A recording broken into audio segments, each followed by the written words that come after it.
নমস্কার। আজকে আমি আপনাদের করে দেখাচ্ছি দই কারি। যারা দই খেতে পছন্দ করেন তারা এই রেসিপিটি অবশ্যই একবার করে খেয়ে দেখতে পারেন। যা ভাত, রুটি, পরোটার সাথে খেতে খুবই ভালো লাগে আর খুব কম সময়ের ভেতরেই তৈরি হয়ে যায়। চলুন তাহলে দেখে নিন রেসিপিটি। প্রথমে আমি এখানে 1 চামচ ঘি দিচ্ছি। ঘিয়ের পরিমাণটা একটু বেশিই দিতে পারেন, অসুবিধে নেই। এরপর একটা পেঁয়াজ কুচিয়ে রেখেছিলাম সেটা দিচ্ছি, আর একটু রসুন কুচিয়ে রেখেছিলাম সেটাও দিয়ে দিচ্ছি।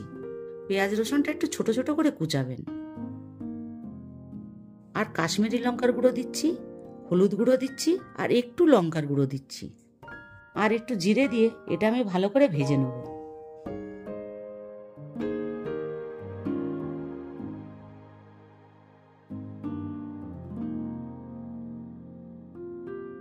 এটা ভাজা হয়ে গেছে।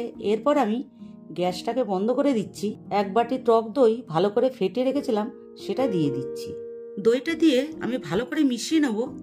গ্যাসটা বন্ধ করে দিয়ে আপনারা দইটা দেবেন, না হলে দইটা ফেটে যাবে। ফেটে গেলে ছানা ছানা হয়ে যাবে, এটা খেতেও ভালো হবে না, দেখতেও ভালো হবে না।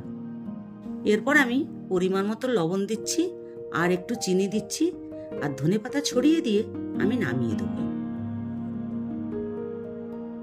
আপনারা এরকমভাবে দইয়ের রেসিপি অবশ্যই করে খেয়ে দেখবেন। ভালো লাগলে লাইক, শেয়ার, কমেন্ট করবেন এবং নতুন নতুন রেসিপি দেখতে পাওয়ার জন্য অবশ্যই আমার চ্যানেলটিকে সাবস্ক্রাইব করবেন।